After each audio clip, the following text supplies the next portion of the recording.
the final group that we will be studying in ITP on the outline of Jewish religious sects.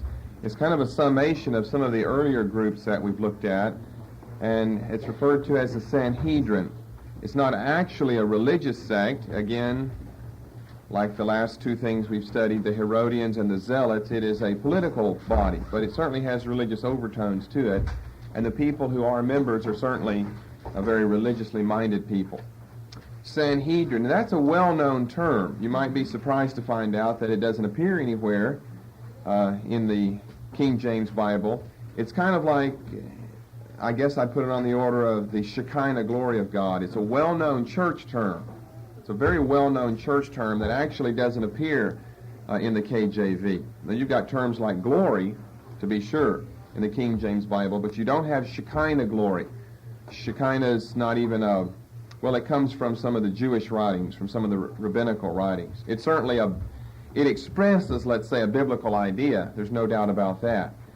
But I find it interesting, nothing wrong with this. I'm just pointing out the fact that I find it interesting that the church does come to accept certain terms, and they become very well known and popular, like Trinity or Sanhedrin or Shekinah, glory, that actually aren't found there. But this term Sanhedrin is found in other more modern translations of the Bible, such as the NIV. But it is a technical name, Sanhedrin, that doesn't appear in the English in the KJV New Testament. Actually, it goes back to a Greek word, and it's actually no more, if you find it in a Bible like the NIV, it's no more than an anglicized transliteration. What the KJV gives us is a more appropriate translation, but it comes from this Greek term, sunedrion.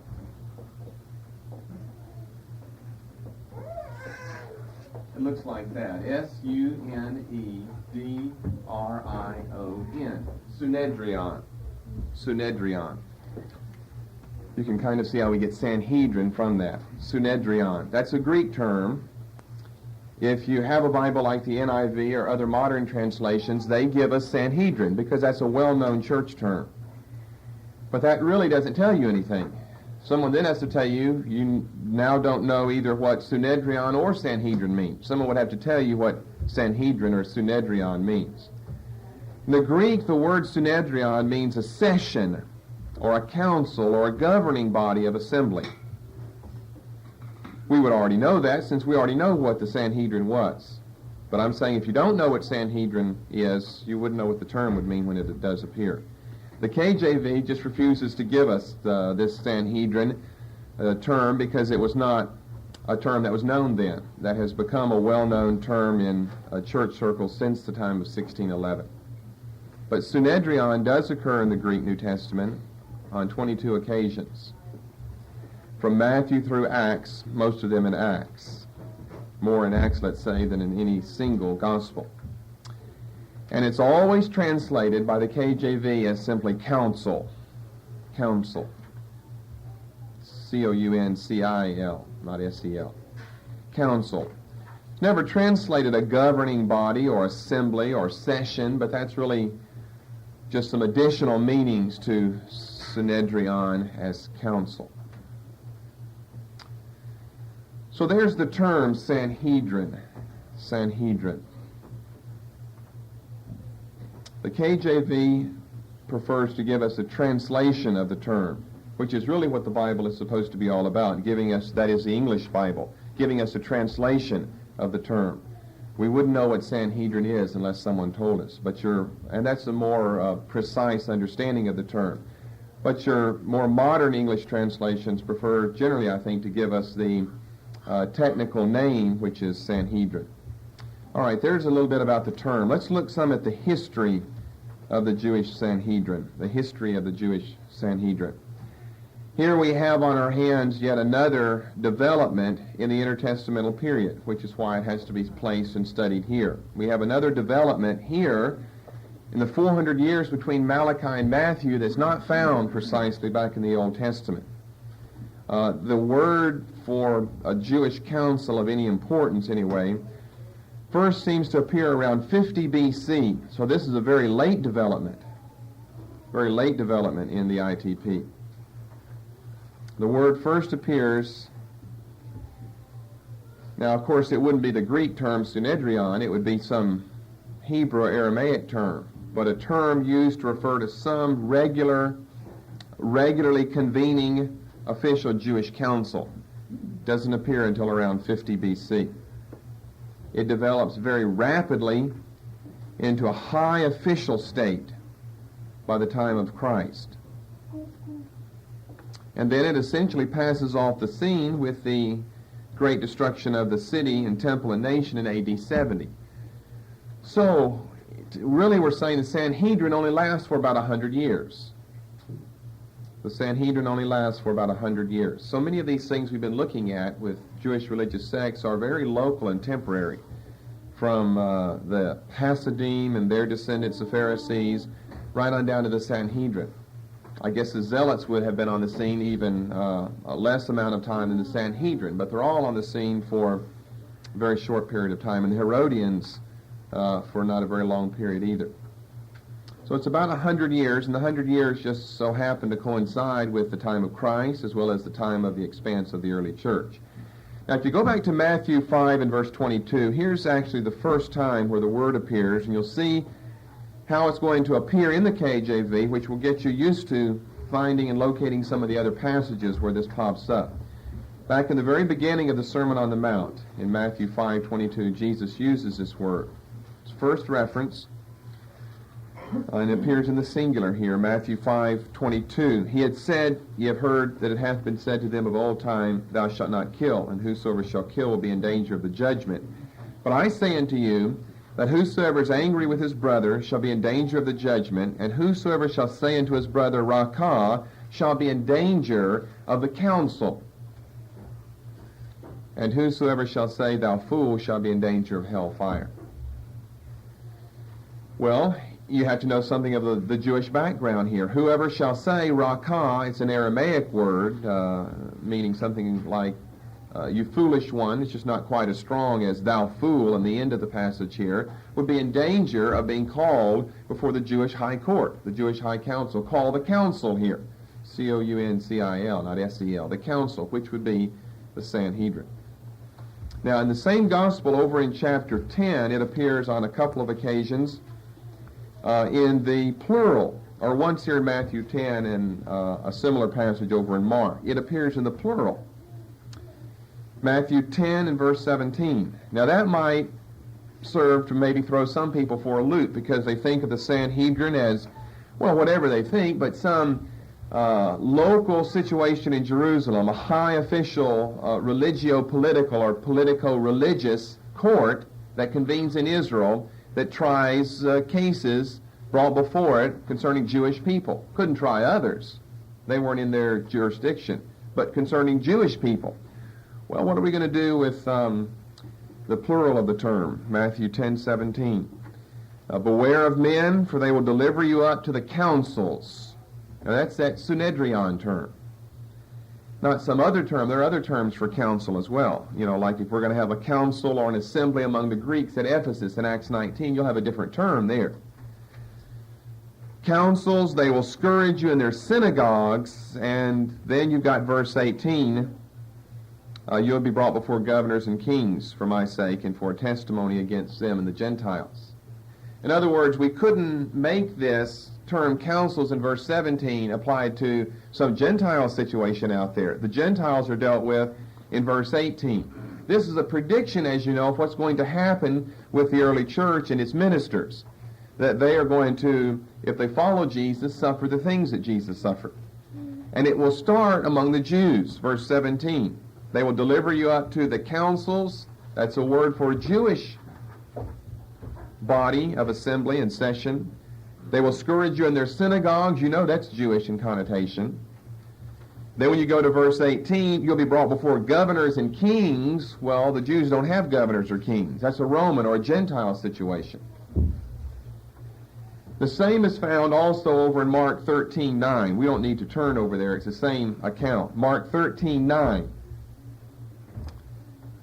Twice, I'm saying, in Jesus' instructions to his disciples and predictions for the apostles, this term Sanhedrin appears in the plural. On 2 occasions it appears in the plural.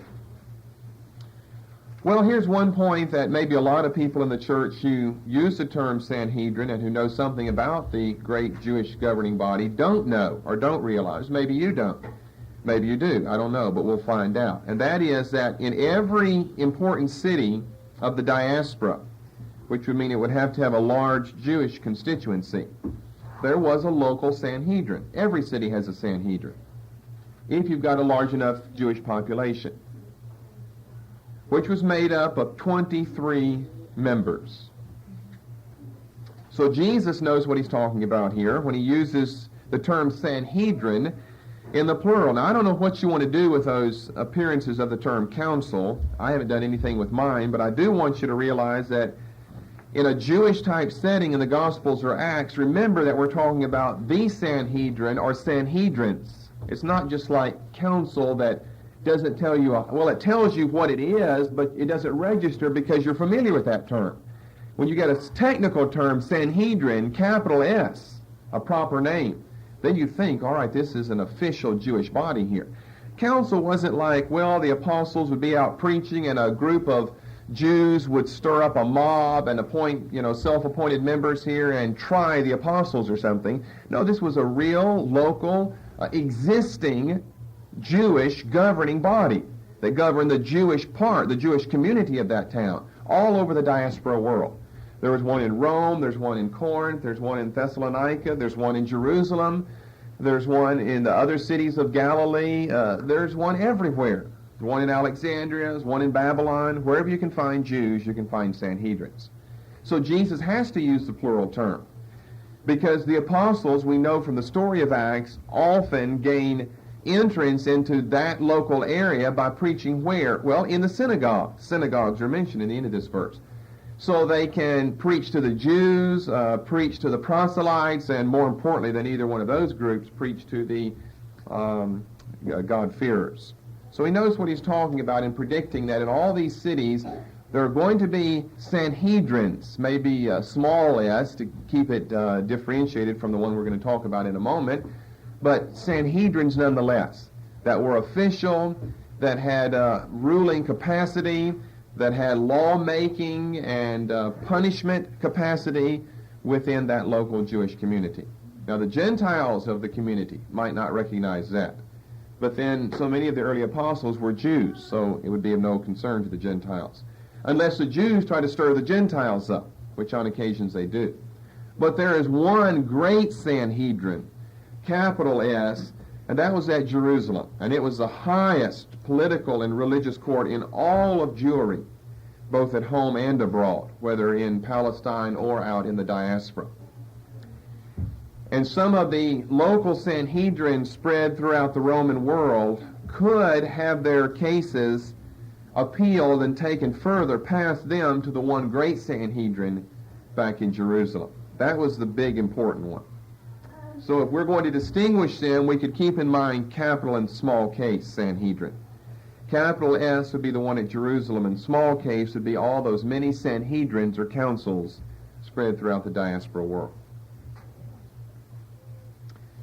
Now, let me just start with the fact that we need to list the places where this term appears, because we're going to find other ways in which the Sanhedrin is referred to besides this technical term, Sanhedrin.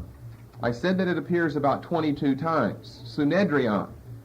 That doesn't mean that the Sanhedrin appears only 22 times in the Gospels and Acts. It just means that term, one of several ways you could refer to the Sanhedrin or Sanhedrins. But we've got to distinguish between that term and other ways in which the Sanhedrin can be expressed. So I said that there were 22 times that word appears, and I've given you 3 of those. Matthew 5:22 is the earliest one, and then I gave you one in Matthew and one in Mark as the only 2 plural occasions. So let me just list real quickly, and we're not going to turn to these now because most of these we'll look at as we go along in this study, but let me just give you the other places where Sanhedrin appears. Not where Sanhedrin appears, but where Sanhedrin. Those would be the following then. Matthew 26:59, Sanhedrin, the council. It'll always be translated council in the KJV. Matthew 26:59, Mark 14:55, Mark 15:1. Notice it's not very often in the Gospels. You see, you got to take out the one in Matthew and the one in Mark where it's a plural term. That doesn't have any reference to the Sanhedrin in Jerusalem. So you don't really have, you only got, well, 2 occasions in Matthew and then 2 in Mark. Luke 22:66, only 1 in Luke. Luke 22:66. John 11:47, only 1 in John. So we've got 2 in Matthew, 2 in Mark, and 1 each in Luke and John. John 11:47. That would mean all the other times it appears over the book of Acts. Most of the times for Sanhedrin are found in the book of Acts. And those are these.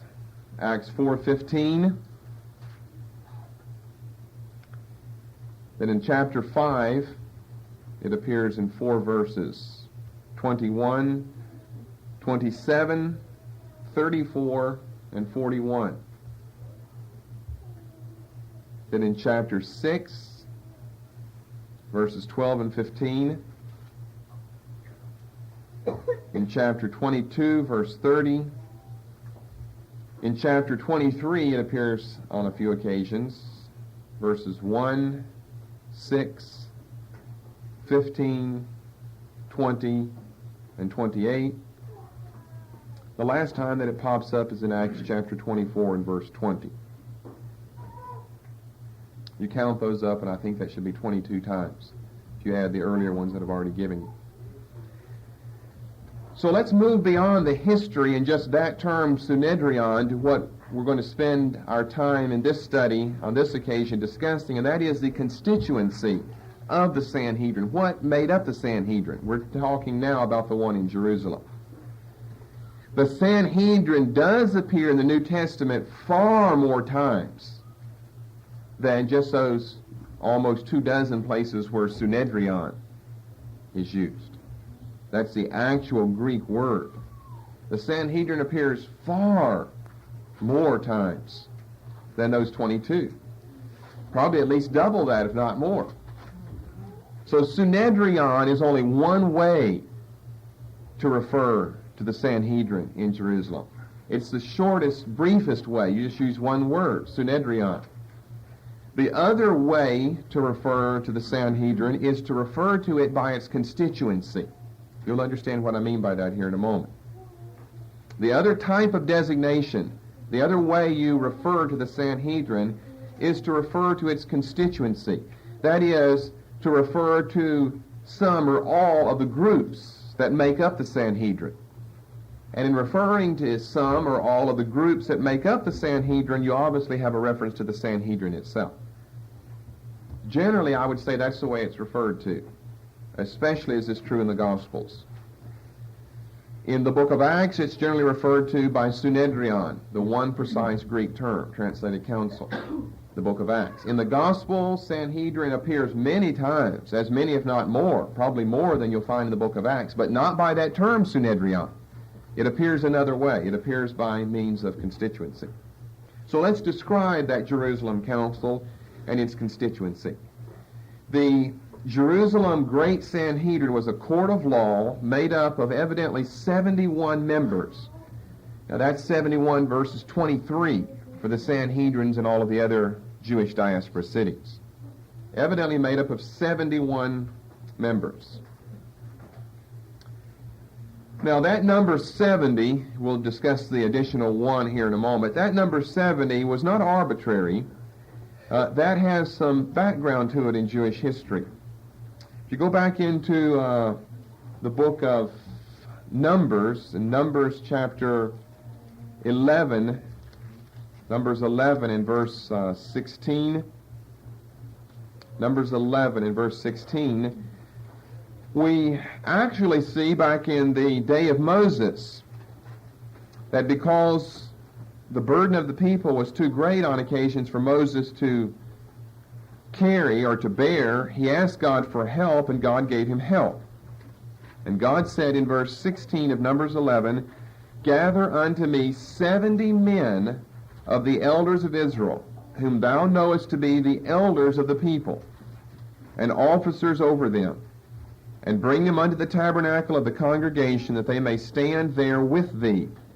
And I will come down and talk with thee there, and I will take of the Spirit which is upon thee," the Holy Spirit, he means, "it's upon thee, and will put it upon them, and they shall bear the burden of the people with thee, that thou bear it not thyself alone." Numbers 11:16. Actually, we can turn back even earlier than this account. If you go back to the book of Exodus, we're going to actually find this on an earlier occasion, back in book of Exodus. You see, right after the people have come out of the bondage they were experiencing in Exodus, this is back in chapter 14. You've got Moses and his song in chapter 15. Then over in chapter 16, you have some of the miracles being worked here.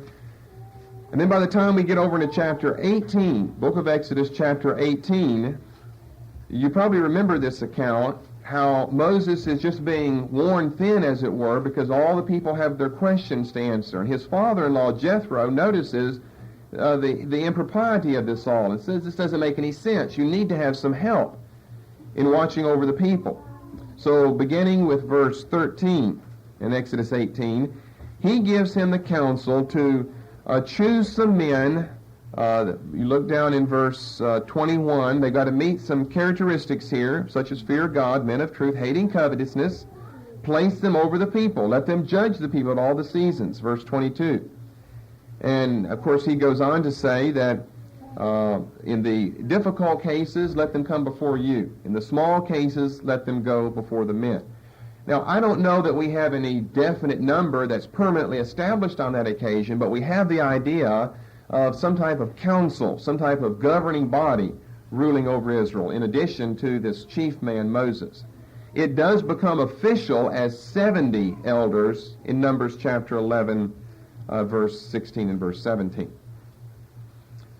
So that has Old Testament precedent to have 70 Jewish men forming up some session or governing body of assembly. The Zealots that we discussed in our last study in ITP, the Zealots themselves nominated 70 judges in Jerusalem to make up a court. Now that's in addition to the Jewish Sanhedrin there. This was something separate and distinct. That was a manifestation of the Zealot cause and movement.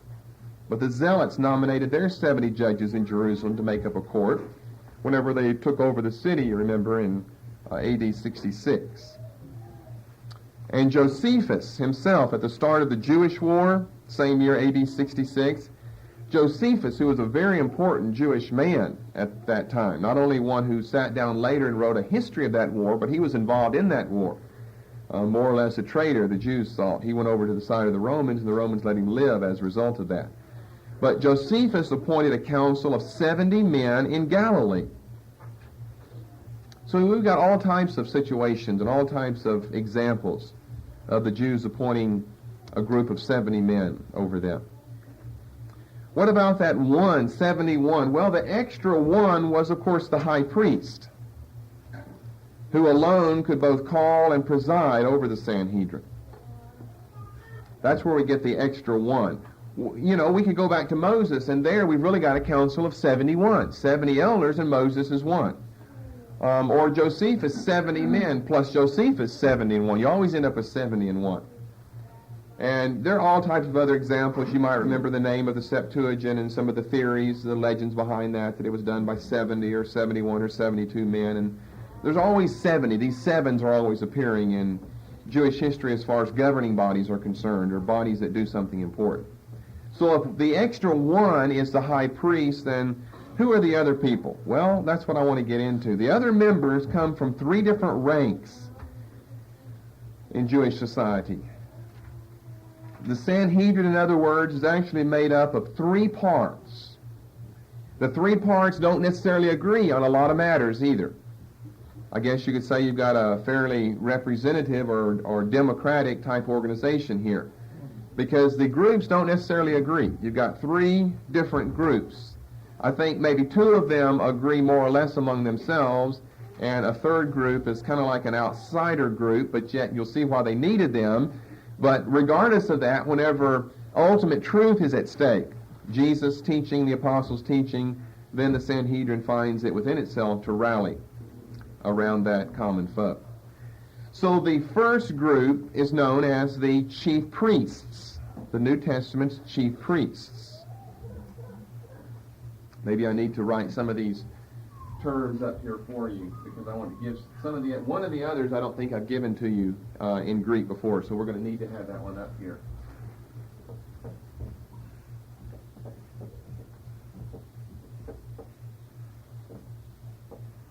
The archieres, the chief priests. We've given you terms like this before.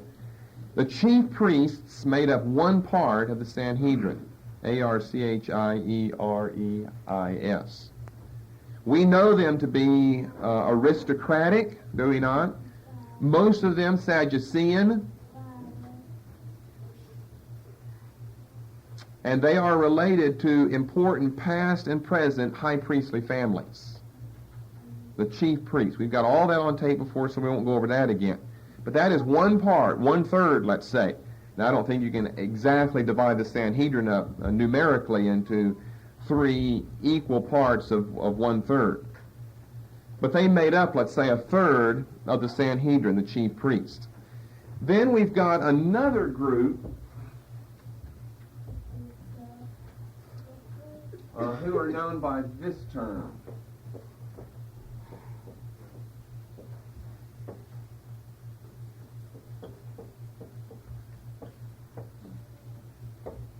The presbyteroi. The presbyteroi. P-R-E-S. I'm sorry I don't write all this up for you in English. I'm assuming that by this time a lot of you are catching Greek. You at least think you're catching it. You can copy anyway. I mean, my daughter could copy that down. See, I don't know what it spells, well, so I'll give it to you in English. Presbyteroi. Presbuteroi, the presbyteroi. We haven't mentioned them yet. We have to wait until we come to the Sanhedrin to mention them. So think of all the chief priests and the Levites and the high priest and the priest and captains here and Levites, temple police force, keeper of the daily charge, the weekly course, and all these. Think of all these various, and then you've got the Pharisees and the Zealots and the Sadducees and all these religious groups. Now we have another group, praise God, to remember and stick in your mind, the presbyteroi. The presbyteroi. We haven't mentioned them yet. By the way, you get the term Presbyterian from that, obviously. Presbyteroi. They are the members of the most important Jerusalem lay families. That is, they don't have anything to do with the temple or the liturgy. They're not Sadducean in that regard. Now, they probably do belong to the Sadducean party, but they don't have anything to do, let's say, with the chief priests because they're not related by blood. They're not in the right family. They don't have anything to do with all of the technical laws of the scribes and the Pharisees. They are just a separate group of people. They are the most important members of the most important Jerusalem lay families. Some people would say that they're Sadducean. Probably they were. Probably they were. If you just turn real quick, well, no, you can't do that until I tell you something else. They are referred to in the King James by the term elders. You obviously won't find presbyteroi, that's a Greek word, but you will find them referred to in Matthew, Mark, Luke, and John as the elders. The elders, the presbyteroi. And I think that they are Sadducean in religious affiliation. Remember, Sadducean is like Congregational or Methodist or Episcopalian. It says what religious party you have aligned yourself with. If you turn real quickly over to Acts chapter 23, Acts chapter 23, verses 6 to 9, now you have to have it with verses 12 to 14. And if you've understood and kind of remember some of the other things I've said in this study on religious leaders, And now you're seeing what I'm saying about the presbyteroi, the elders, important members of important Jerusalem lay families, and we're going to have an idea expressed to us here in Acts 23, 6-9 and 12-14 that seems to indicate that the presbyteroi was Sadducean in religious affiliation.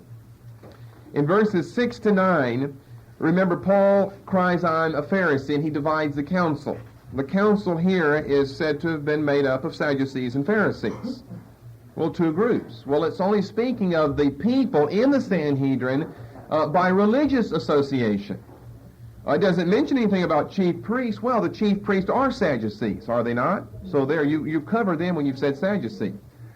What about the elders, the lay members? What party do they belong to, Sadducee or Pharisee? Well, the Pharisees, down in verse 9, they acquit Paul, do they not? "We find no evil in this man. Let's let him go. We don't find any evil." Now, the Sadducees don't quite agree with that. The Pharisees say we don't find any evil with him. All right, go up to verse 12 then. "When it was day, certain of the Jews banded together and bound themselves under a curse, saying that they would neither eat nor drink till they had killed Paul. And they were more than 40 which had made this conspiracy. And they came to the chief priests and elders." Now, I said way back when we first started this part of our study that there are so many different words. Some of them overlap. Sadducee, elder, chief priest. Some of those overlap. None of them are exactly identical, the one with the other. You could be a Sadducee and not be an elder. You could be a Sadducee and not be a high priest or a chief priest. For the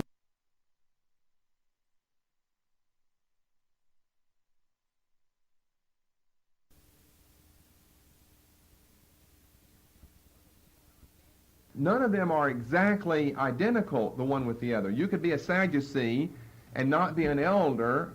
You could be a Sadducee and not be a high priest or a chief priest. You could be an elder and not be a Sadducee. You certainly could be an elder. You'd have to be if you weren't a high priest or a chief priest. If you are a chief priest, you have to be a Sadducee. You have to know where the haves to and the don't have to be's are, to know where these things are bleeding over, where these things have their parallels. My point here in verse 14 is these men who want Paul to be killed come to two groups that make up, two of the three that make up the Sanhedrin. And look what they are, chief priests and elders. Well, why does it mention the Pharisees? The Pharisees let Paul go. They're not concerned about him anymore. So since the Sadducees are the other group as they're mentioned in verse 6, I think it would seem to indicate that the elders, along with the chief priest, belong to the Sadducean party.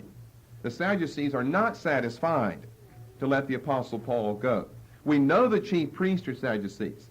And I think from this verse it would seem to indicate that the elders, at least most of them, were also a part of the Sadducean religious fraternity. Okay, you follow that reasoning? Now, in the Gospels, just because you've got the term elder in the KJV doesn't mean we're talking about this group of elders. We have to make this distinction. Just because you've got the term elder in the KJV doesn't mean, even though the term might be presbyteroi, doesn't mean we're talking about this group of elders which made up part of the Sanhedrin. I'll give you, I think, at least 3 exceptions. And the context will tell you what type of elders we're talking about. Matthew 15 and Mark 7. Remember what the scribes are saying. Why do your disciples transgress the tradition of the elders? Is that a reference to the important Jerusalem lay families? I don't think so at all. Elder just means our forefathers. It's just a general use of the term presbyteroi there. Just a general use of the term meaning our forefathers. Those rabbis which arose in the period between the Testaments and laid down certain Jewish laws. That's Matthew 15 and Mark 7. The one other exception that I noticed, that I believe it is an exception, is Luke 7 and verse 3. This is the case of the centurion, Luke 7 and verse 3, and the healing of his slave. Luke 7 and verse 2, a certain centurion's slave who was dear unto him was sick and ready to die. The centurion. And the centurion, and we know this is up in Galilee, because the city of Capernaum is mentioned in verse 1. When he had heard of Jesus, he sent unto him the elders of the Jews. Well, now wait a minute. The elders in the technical sense, the elders, quote unquote, are members of the important Jerusalem lay families. You have to be living in Jerusalem. We're not in Jerusalem. We're in Galilee, up in Capernaum. So we could ask, what does this phrase, elders of the Jews, mean? Well, it's just, again, a general designation. Some of the leading Jewish men in the local community here. Maybe some of the leading Jewish men in the synagogue here in Capernaum. Because remember, they go on to say that this centurion has built us a synagogue and paid for it with his own money. Verse 5. So those are a couple of exceptions to the appearance of the Sanhedrin elders in Matthew, Mark, Luke, and John. If you're not following, you have to slow me down and I'll go over something again. All right. One of the most important lay elders, the presbyteroi, in the Gospels, who happens to be mentioned by name, is the man Joseph of Arimathea. Joseph of Arimathea appears to be one of the presbyteroi. Now, I've got some ways to demonstrate this. It doesn't mean that he has to live in the city of Arimathea now. That's where he's from. The evidence of the Gospels points very clearly to the fact that he lives in Jerusalem. And what was Joseph of Arimathea but a very rich landowner? You see, money goes along with these first two groups that make up the Sanhedrin, the chief priests and the elders. Now let's look at those passages, first in Matthew and then in John, that make reference to this man, Joseph of Arimathea. Matthew 27, verses 59 to 60.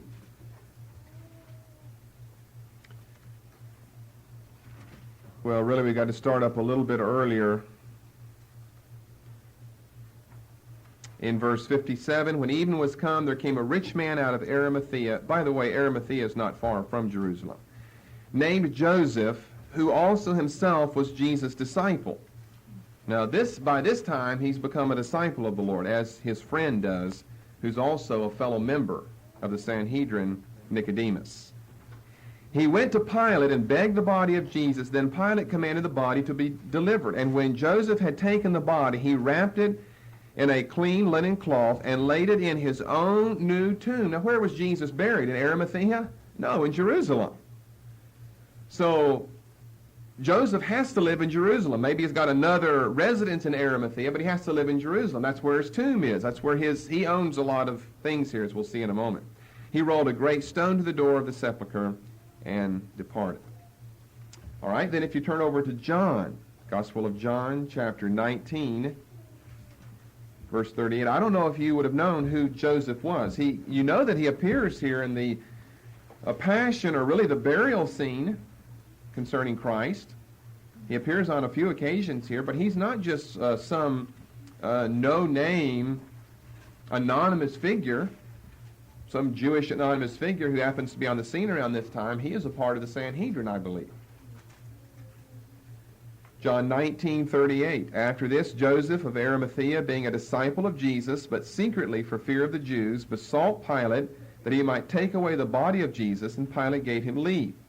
He came therefore and took the body of Jesus. And there came also Nicodemus. Now he and Nicodemus, obviously they would know one another. They're a part of the same Jewish council, the Sanhedrin. There's 2 out of 71 members. Now you've got a 69-member Sanhedrin. 2 of them have been converted to the way. Probably more, we just aren't told of the others. But here are 2 by name that are converted. There came also Nicodemus, which at the first came to Jesus by night, and brought a mixture of myrrh and aloes, about 100-pound weight. Now 100-pound in the King James isn't 100 pounds to us, but it's 75 pounds. Now 75 pounds, spices you sell by the ounce, not by the pound. Spices by the pound, you have to be fabulously rich to be purchasing. 75 pounds, they, quote, waste, unquote, on a dead man's body. You've got to have a lot left over to be giving out 75 pounds to wrap a dead man up in. They took the body of Jesus and wound it in linen clothes with the spices. You know, you'd wrap the body, and then after you wrap one layer, you cover it with spices, and another layer spices, more layer spices. With the spices, as the manner of the Jews is to bury. Now in the place where he was crucified, there was a garden. And in the garden a new sepulchre, wherein was never a man yet laid. There laid they Jesus, therefore, because of the Jews' preparation day, for the sepulchre was nigh at hand. And then if you go over to chapter 20 and verse 15, in this garden, which, by the way, is, you see, owned by Joseph. Joseph is the one who owns the garden. We read in Matthew 27, he laid him in his own tomb. This belonged to Joseph. He owns the tomb. He owns the garden. You see, rich people like this, the common man wouldn't be able to do this, but the rich people like this own, well, you got to go back a little before that. In Jerusalem, there are just some places that are more appropriate for burying. Because you've got big rocks above ground, not under the ground, but you've got big rocks above ground that you could bore holes in, you know, dig out, channel out, and have a wonderful little, you know, mausoleum for yourself there. And it would, I guess, follow after the pattern of even old secular people here in America, where by the time you're 20 or 21, you've got to already own your grave somewhere, or you're at least paying dues on your grave, which is just the most morbid thing I can think of, you know. I guess maybe some of you don't know because you don't own one. I don't own one. Praise God. You know, if I die before the Lord comes back, if he comes back 200 years from now and I'm not here, I imagine people can take care of the disposal of my body. Without me for 50 years paying my dues, some hole in the ground somewhere. I remember growing up that we always made little pilgrimages to where my mother and father owned their graves, you know, because you're paying on them every month or every year until you get the things paid off. And now, no telling how much they are for a nice little, you know, 6x4 piece of ground somewhere. And these hundreds of thousands of their bodies stuck all around you there. But you want to own enough ground where you and your husband or wife, maybe some children, can get, you know, stuck in a hole there later on. And we would always go and, you know, either some places you have to mow your own mow your own grass. Some places you don't have to, but some you got to mow your own lawn. You know, you got a 6x4 plot and you get a little, you don't really need a mower for that. Just carry some hand clips with you there, or I don't know what, and just go to work. Get all your children with their little scissors and paste scissors there and go to work cutting the grass. But anyway, the rich people here would, you know, think ahead of time and find those places that were the best places to bury. Now, they weren't like the Muslims. The Muslims believe that you have to be buried above ground, so their graves are above ground. But if you've got a big rock that is above ground, it's just more convenient. You can dig a hole, you're not having to go down, you can go sideways. The law of gravity isn't so strong against you then. Get it all cleaned out, and then you've got a stone that goes over the front of it, and that's for you. You don't give that away to someone or sell it, you know, maybe if you fall on hard times, you sell it or something, but that's yours. And you may do that when you're 30 and not die until you're 85. But that belongs to you. You don't let anybody else go in there. You don't bury anybody else in there and let their old stinking corpse stay in there and then lay your body on top of their rotting bones. So it's quite a gift, you see, for Joseph of Arimathea to surrender this. This is something he's had, I don't know how long, but many years, for him to be buried in. Maybe he's confessing he won't die. That's why he gave it away to Jesus. But the point that for which we're turning over to John 20 is that it was such a big garden. I mean, he was going to be buried in the midst of flowers. Don't you have flowers everywhere and people dying? Sure. And they have little nice names like a forest lawn or rolling rose acres, because it sounds good for your deceased loved ones, for you, that your deceased loved ones are buried under whispering pines, you know, just a beautiful name for a graveyard. Well, I still haven't gotten around to reading the verse yet. What we're going to see in the verse is that he was so important and so rich, he had his own gardener. He had his own gardener that kept the flowers and watched after his tomb and so forth. And I mean, this, you know, rich people can have things like this. You're paying a man to cut your flowers and water them and to watch your tomb, which you might not use for 50 years. But the rich people can afford that. Now, Jesus has risen from the dead. He's not in that. He didn't need it. His body never saw decay. So I guess Joseph was buried in there later on because it hadn't been desecrated by someone else's bones. And we wouldn't count the Lord's bones desecration anyway, but he never saw decay.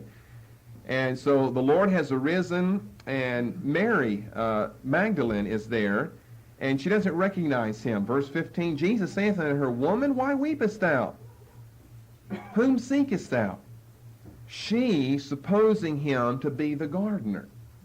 See, she's walking around here. She can't find her Lord. She doesn't know what's happened to him. She's weeping. She's sorry. You know, the tomb is open. The stone has been rolled away. No one's in there. Someone's stolen his body. What's happened to him? She thinks someone has stolen his body. I think we'll see that at the end of this verse here. She thinks someone has taken his body. So she's kind of walking around among the flowers, crying and weeping.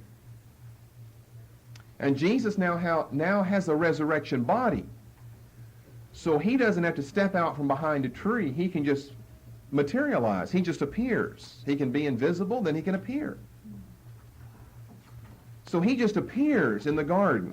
I doubt just right before her in an actual, so she could see the fact that he materialized. She wouldn't be asking about a gardener. She'd be asking about ghosts then.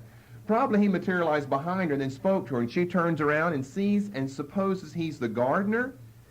Saith unto him, Sir, if thou have borne him hence, that is, if you've taken his body somewhere else, tell me where thou hast laid him, and I will take him away. You know, if Joseph has decided he doesn't want his tomb used for this purpose, and you've taken him out and stuck him somewhere else, just tell me where he is. I'll take him off your hands. We won't bother you anymore.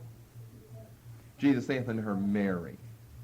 She turned herself and saith unto him, Rabboni, which is to say, teacher. Well, she recognizes him.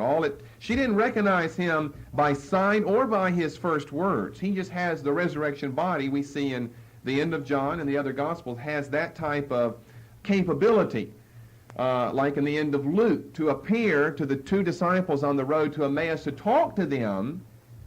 And yet, although he's him, he doesn't look like Caesar or something. He looks like the resurrected Jesus.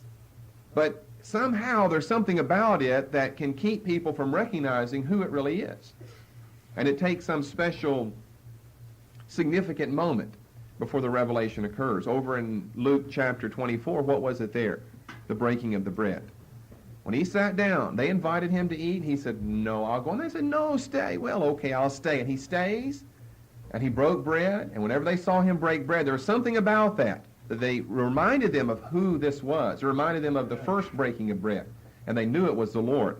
There's something about the way Jesus said Mary. Now, I don't know if it was Mary or how the inflection was, but something about Mary. Oh, that wasn't the gardener. That was Jesus. I remember him. He used to pronounce my name that way. Some special way he used to pronounce my name. And all of a sudden she knows who it is. She calls him not the gardener, but an exalted form of rabbi. The only time it appears in the New Testament, Rabboni, my great teacher. Now she went from thinking he was a gardener to realizing that he was her teacher, the great teacher. Well, we could get off the subject, but the point was that Josephus is just an extended form of Joseph.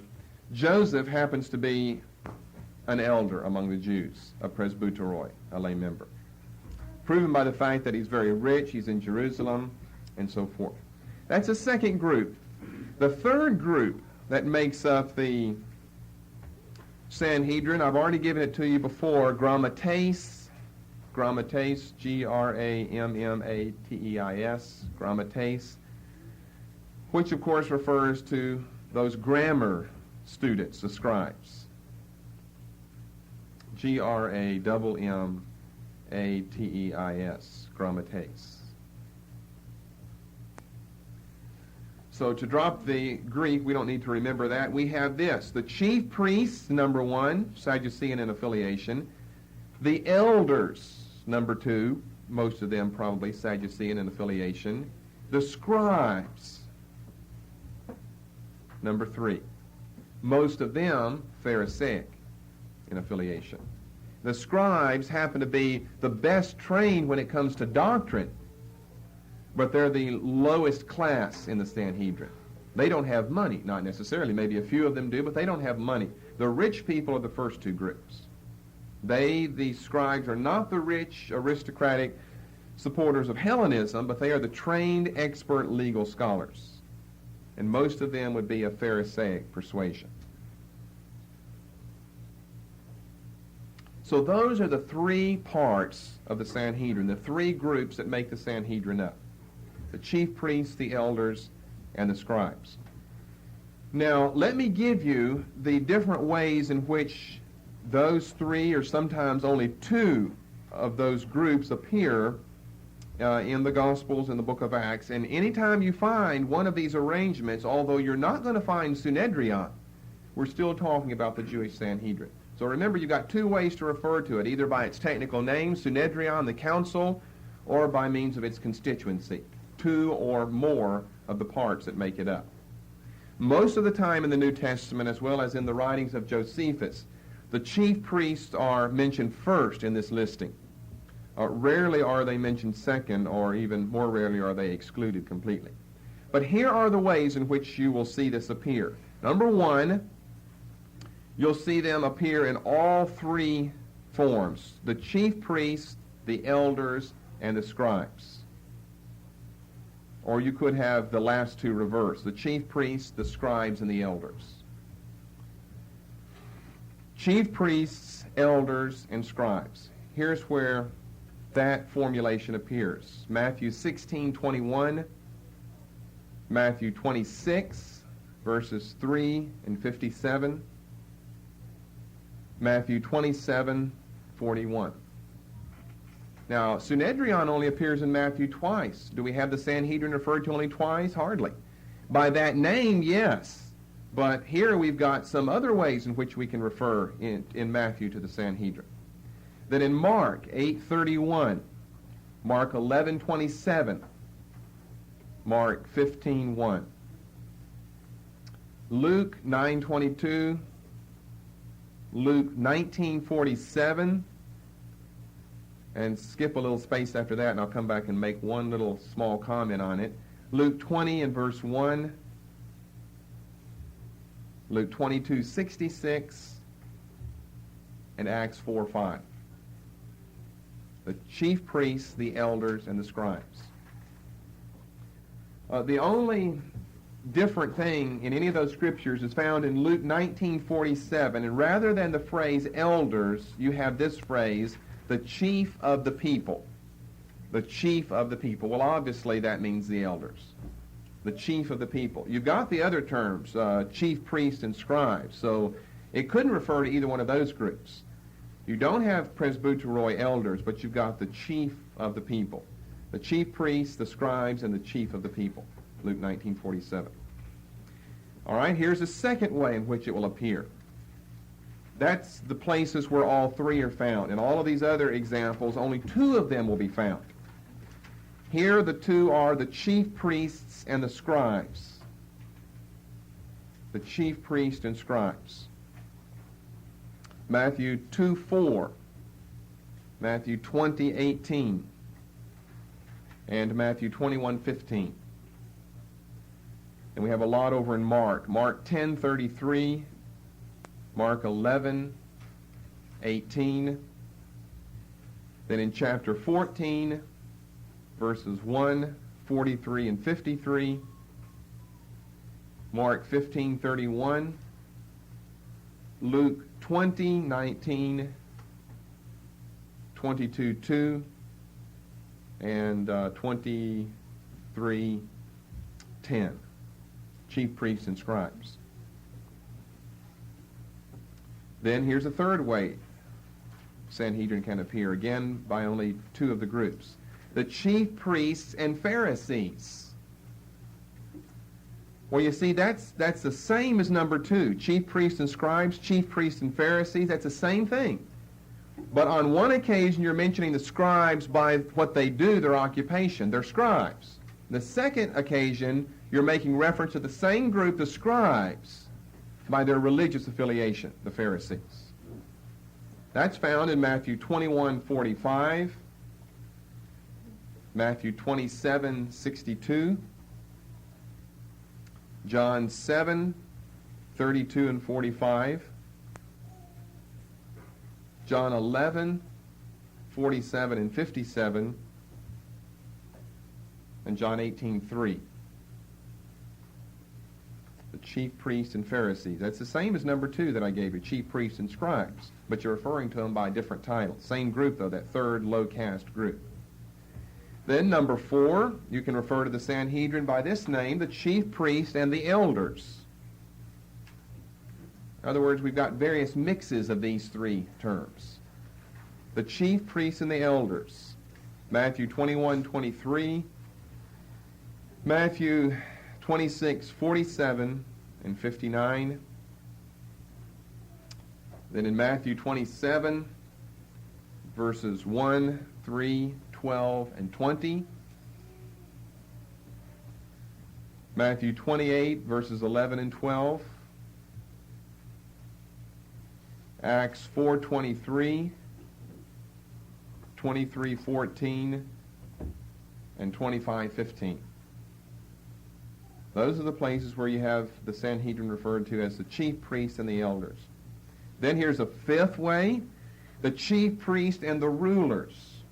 Number 5 is the same then as number 4. You're referring to the same 2 groups, but by a different name now. The first and the second group. Number 5 refers to the chief priest and the rulers. This is only in Luke, Luke 23:13 and Luke 24:20. Now notice that the common denominator among all those 5 groups or 5 ways that I just gave you are the chief priests. Now in number 6, this is the only time where chief priest doesn't appear, but you have the 2 other groups, only on one occasion, and that's Acts 6:12. The elders and the scribes. The elders and the scribes.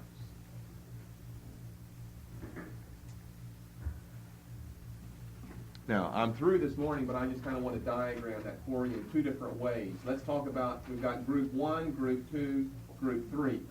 And all of these together, make up the Sanhedrin. So if we're referring to the Sanhedrin, we can, without calling it by its name, Synedrion, we can just name these 3 groups, could we not? Or could we not name 1 and 2 and kind of leave all 3? We are including that, and that refers to the Sanhedrin. Or a 1 and a 3. Or, and this is the rare thing, the 2 and the 3. Or you could refer to it by 1, 2, but call 2 by a different name. Don't call them elders, the second group, call them rulers. We gave you an example of that. Or you could refer to them by 1, 3b. Don't call them scribes, chief priests and scribes. We already got that earlier, chief priests and Pharisees, because the scribes were Pharisees by religious affiliation. The other way that I could diagram this for you to make it easy to understand is by this method.